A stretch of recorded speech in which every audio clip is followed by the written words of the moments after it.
we starting session number.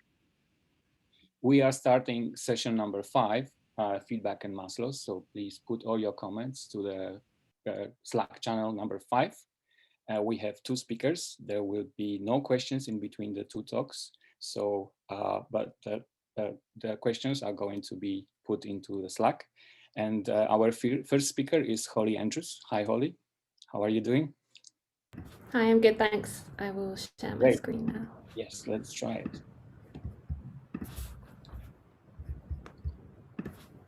Okay, great. So hopefully you can see my screen okay? Yeah, I can see your screen. I can hear you loud and clear. So whenever you're ready, please start. Great, thank you. So as said, I'm Holly Andrews. I'm a postdoctoral researcher at Chalmers University of Technology, and I just want to take a moment to thank the organisers of GAPS for giving me the chance to give a brief talk today that's very much just meant to be a starter for our discussion session rather than going in too deep on anything in particular. So just an outline of my talk over the next 15 minutes. As stated, this is the session on mass loss and feedback, and I really think that hopefully I will talk to you and really get you to understand why mass loss is this key aspect that does define the stellar evolution of stars, and in particular for these red giants and supergiants where mass loss is so significant.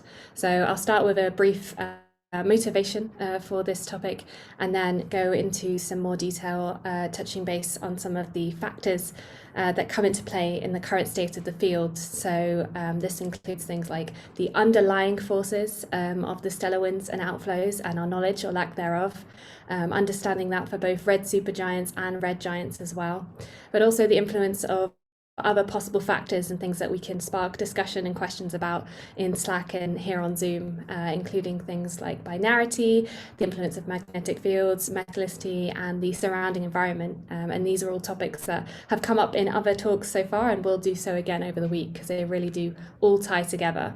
And then I just want to take a moment to talk about how both modelling and observations can really complement each other and help bring the field forward. And then going on to forward steps in the field. So really for observers, I do think the key is to bring forth that multi-wavelength understanding of what's going on and use that to help us understand the mass loss processes, but then also really understanding these stages of stars, the red giants and red supergiants, and their context within the overall stellar evolution of the stars we're looking at.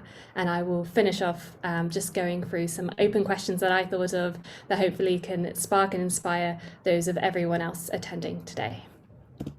So the motivation, why should we care about mass loss? So there have already been a number of talks talking a little bit about the mass loss of red giants and supergiants, and there will be some more for the week, but I just want us to take a step back and think about the overall evolution of our stars. So really the defining factor that determines how our star behaves over its lifetime is the mass of that star. And the main thing that affects the mass of our star is those mass loss processes that it experiences through its stellar winds and its outflows.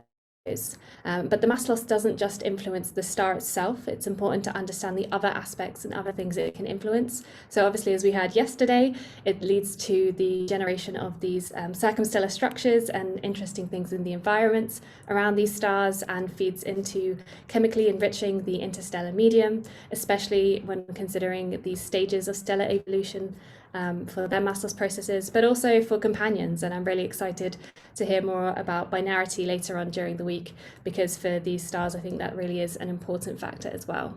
So I also just wanted to take a moment for us to think about how mass loss really does tie into all these other aspects. So as I've listed here, some of the session titles from the other sessions throughout the week, and how mass loss really does result from the interior structure and processes within the stellar core, and then leads to those impacts on the surrounding environment.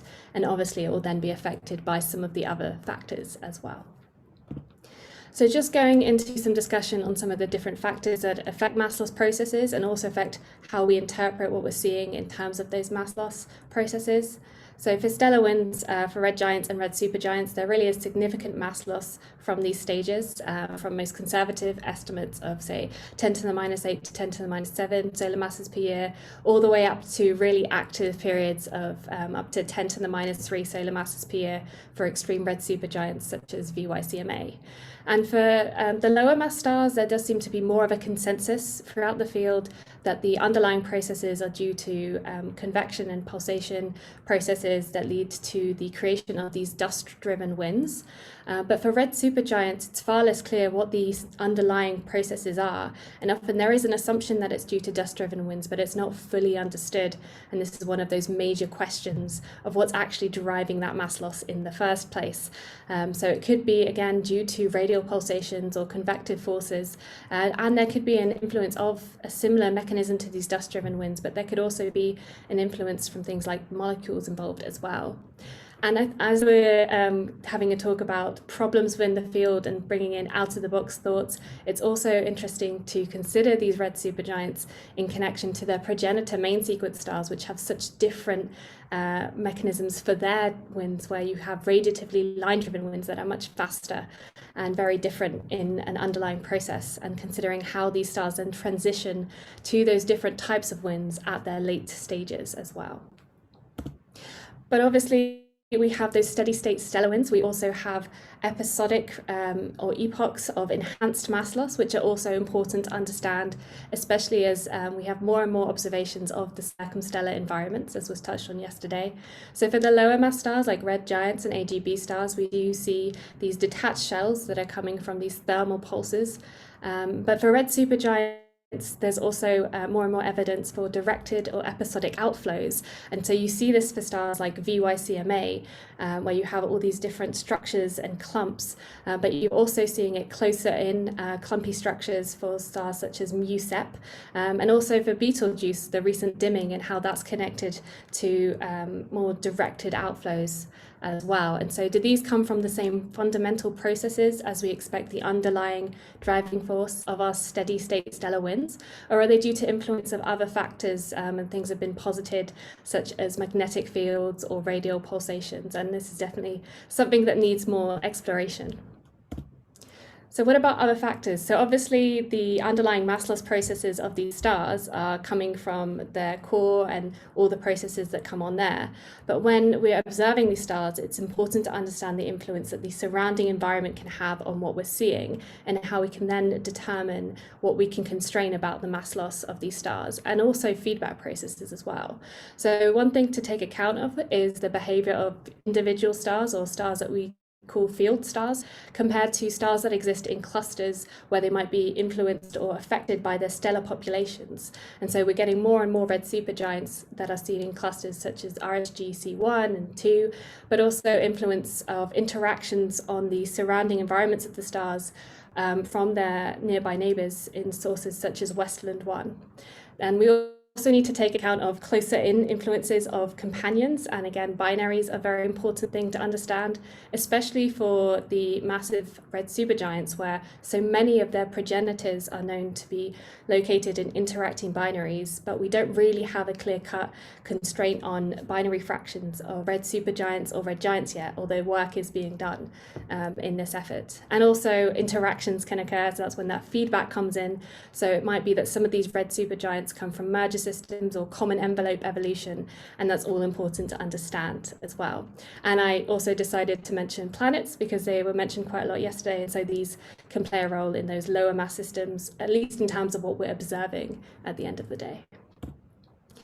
I also just wanted to briefly touch on metallicity.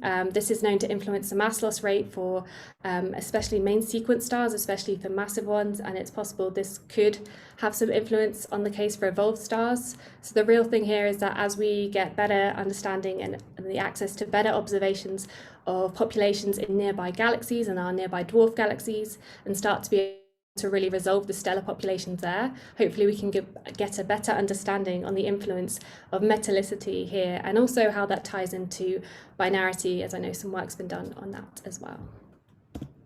So just with my final, I think, 5 or 6 minutes, I'm going to take a moment to suggest some steps forward that we have in the field, and then some questions that I came up with for us to hopefully discuss. So there's obviously current uncertainties in the mass loss prescriptions that we have for these red giants and supergiants. And a major limit when we're modeling and putting together these models is computational time, as I think was already mentioned earlier on in the conference. So I'm coming to this as an observer, and I was thinking, what can observers do to better constrain the parameters? Because we do have these empirical determinations of mass loss rates. Often they're determined from things like dust, but also molecular line studies. And it's important to understand all the different assumptions that go into play here. And I'm really excited to hear Sophia's talk in a bit on dust and gas ratios, because I think that's one of the clear problems with fully understanding what's going on here. But also, as was mentioned yesterday, it's important to understand the physical understanding of what's going on. And I think things like nucleation theory and shock chemistry were mentioned. So one thing we might want to do is talk to collaborators in other astrophysical subfields and understand how shock chemistry is at play in different types of astrophysical scenarios at different scales of regions, but also understanding dust, where so many assumptions come into play, the different grain sizes, chemistries, properties, and all of that, which is really important for understanding the mass that's being lost from these low mass stars as well.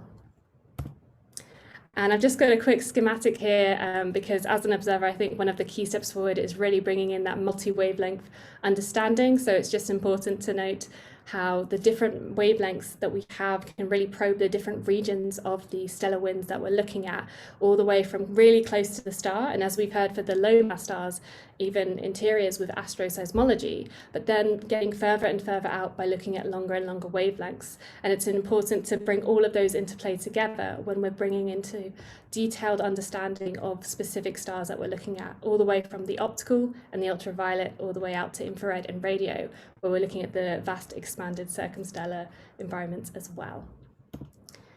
And it's also important to understand, although we're here looking at red giants and supergiants, how these then link to other aspects of stellar evolution as well, and how mass loss can come into play here. So obviously for red giants and supergiants, they are experiencing significant mass loss during those phases, but hopefully we can determine how we get there from progenitor stars as well, and how this can come into play with what the overall evolutionary timescale of our stars will be.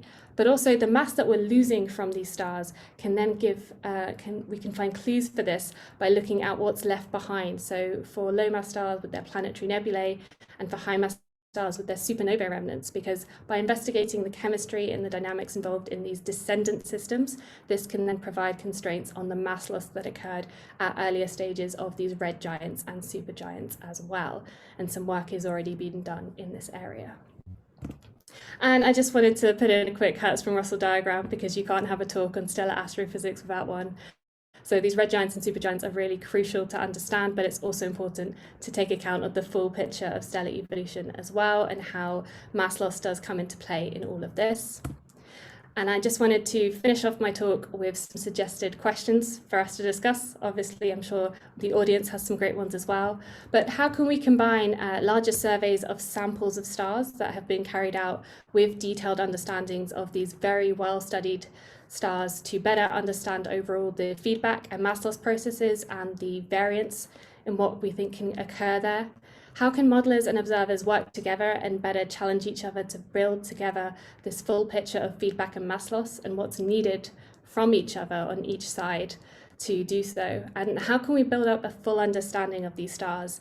So we need to consider them both looking at the different aspects of the star, so all the way from that stellar core where the mass loss is generated, and understanding what's going on as the wind is initiated or these outflows are initiated, all the way through to the extended circumstellar environments, which can tell us what occurred before in terms of building up that history of mass loss for that star.